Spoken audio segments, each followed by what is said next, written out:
പേരാമ്പ്രയിലെ വർഗീയ പരാമർശങ്ങൾ കാഫിർ വിവാദത്തിന്റെ ബാക്കിയെന്ന് വടകരയിലെ UDF സ്ഥാനാർത്ഥി കെ രമ.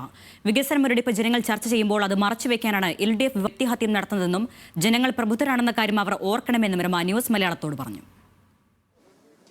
വടകരയിലെ UDF സ്ഥാനാർത്ഥി കെ രമ ന്യൂസ് മലയാളത്തോടൊപ്പം ചേരുകയാണ്. ഇനി മണിക്കൂറുകൾ മാത്രമേ ഉള്ളൂ. ആദ്യത്തെ ആരംഭത്തിൽ നിന്ന് ഇപ്പോൾ അവസാനത്തിലേക്ക് എത്തിക്കുമ്പോൾ കോൺഫിഡൻസ് ലെവൽ എങ്ങനെയാണ്? നല്ല കോൺഫിഡൻസിലാണ്. തുടക്കം മുതൽക്കേ നല്ല കോൺഫിഡൻസ് ഉണ്ട്. ഇപ്പം ഒരു പ്രശ്നവുമില്ല. എല്ലാം നല്ല പ്രതികരണമാണ് പൊതുസമൂഹത്തിൻ്റെ ഭാഗത്തുനിന്ന്. വലിയ പ്രശ്നമില്ലാതെ നല്ല ഭൂരിപക്ഷത്തിൽ വിജയിച്ചു വരാൻ സാധിക്കും. 2021 അപേക്ഷിച്ച് 2026 എത്തുമ്പോൾ നെക്ക് ടു നെക്ക് ഫൈറ്റ് എന്നൊക്കെയാണ് എല്ലാ സർവേകളും പറയുന്നത്. അതിനെങ്ങനെയാണ് കാണുന്നത്? ഇല്ല, അങ്ങനെ ഒരു പ്രശ്നമേ ഇവിടെ ഉദിക്കുന്നില്ല. സർവേകൾ എങ്ങനെ വന്നു എന്നറിയില്ല. ഏതായാലും ഇവിടെ ഒരു പ്രശ്നമില്ല. വളരെ ഈസി ആയിട്ട് ജയിച്ചു വരാൻ കഴിയുന്ന ഒരു രാഷ്ട്രീയ സാഹചര്യമാണ്. പിന്നെ കഴിഞ്ഞ 5 വർഷം വടകര മണ്ഡലത്തിൽ തന്നെ പൂർണ്ണമായിട്ടുമുള്ളതുകൊണ്ട് ജനങ്ങളുടെ മനസ്സിൽ നമുക്കൊരു ഇടമുണ്ട്. ആ ഇടം നഷ്ടപ്പെടില്ല. ഈ വികസന മുരടിപ്പ് UDF എടുത്തു കാട്ടുമ്പോൾ പലപ്പോഴും പല മണ്ഡലങ്ങളിലും ഈ വിവാദങ്ങളൊക്കെയാണ് ചർച്ച ചെയ്യപ്പെടുന്നത്. അതിനെങ്ങനെയാണ് നോക്കുക? അല്ല, തീർച്ചയായിട്ടും അതിലൊരു അർത്ഥവുമില്ല വിവാദങ്ങളിലേക്ക് കൊണ്ടുപോകുന്നതിനെ. അതിലപ്പുറത്തേക്ക് യഥാർത്ഥത്തിൽ പറയേണ്ട വിഷയങ്ങൾ പറയുകയും അത് ഒരു ചർച്ച വരിക അല്ലെങ്കിൽ ഒരു വിമർശനം ഉണ്ടാവുക എന്ന് പറയുമ്പോൾ അത് തിരുത്തി മുന്നോട്ട് പോവുകയാണല്ലോ. അത്തരം വിമർശനങ്ങളും ചർച്ചകളും ഒക്കെയാണ് ഇതുപോലെയുള്ള രാഷ്ട്രീയ പോരാട്ടങ്ങളിൽ ഉണ്ടാവേണ്ടത്. എങ്കിൽ മാത്രമേ നമ്മുടെ നാടിന് അത് ഗുണം ചെയ്യുള്ളൂ. അപ്പം ചെയ്ത കാര്യങ്ങളും ചെയ്യാത്ത കാര്യങ്ങളും നമുക്കൊക്കെ പറയാം. എന്നിട്ട് അതിനെ ആരോഗ്യകരമായി കണ്ടുകൊണ്ട് ആ മത്സരത്തിലേക്ക് പോകുമ്പോഴാണ് ഒരു ജനാധിപത്യം ഉണ്ടാവുക. സത്യത്തിൽ തിരഞ്ഞെടുപ്പ് എന്ന് പറയുന്നത് ജനാധിപത്യത്തിൻ്റെ ഉത്സവമാണ്.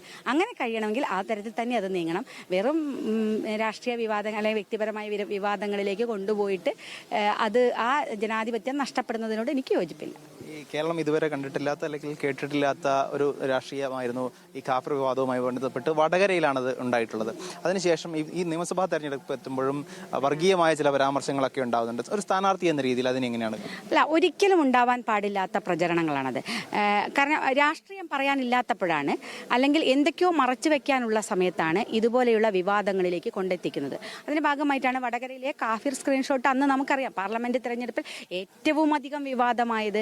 ശൈലജ ടീച്ചർ വളരെ വലിയ തോതിൽ എനിക്കെതിരെ പ്രചരണം നടത്തുന്നു എന്ന് പറഞ്ഞുകൊണ്ട് നടത്തിയ ഒരു കാര്യങ്ങളൊക്കെയാണ്. പക്ഷേ ഇപ്പോൾ ഏറ്റവും അവസാനം കഴിഞ്ഞ ദിവസം പോലീസ് റിപ്പോർട്ട് കൊടുത്തു. അത് കണ്ടെത്താൻ സാധിച്ചില്ല എന്ന റിപ്പോർട്ടാണ് കൊടുത്തത്. അപ്പം ഇലക്ഷൻ സമയത്തുണ്ടാക്കിയ ഒരു കാര്യം മാത്രമായിരുന്നത്. അത് ഇലക്ഷന് വേണ്ടിയിട്ട് അവർ കൃത്യമായി ചെയ്തതാണ് നമുക്ക് ബോധ്യമാവുകയാണ്.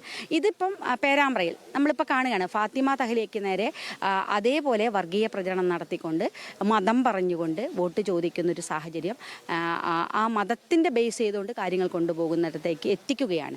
അത് LDFിൻ്റെ ഭാഗത്തു നിന്നൊക്കെ വരുന്നത് നമുക്ക് വലിയ നിരാശയാണ്. ഒരു പക്ഷേ ആ നിരാശയാണ് ഇതുപോലെ CPM ഉൾപ്പെടെയുള്ള പാർട്ടിക്കകത്തുണ്ടാകുന്ന വലിയ ആഭ്യന്തര കലഹങ്ങൾ, പുറത്തേക്ക് ആളുകൾ പോകുന്നത്, അതിൻ്റെ പ്രത്യയശാസ്ത്രം നഷ്ടപ്പെടുന്നത്, അതിൻ്റെ നിലപാടുകൾ നഷ്ടപ്പെടുന്നത്, അതിൻ്റെയൊക്കെ ഭാഗമാണ്.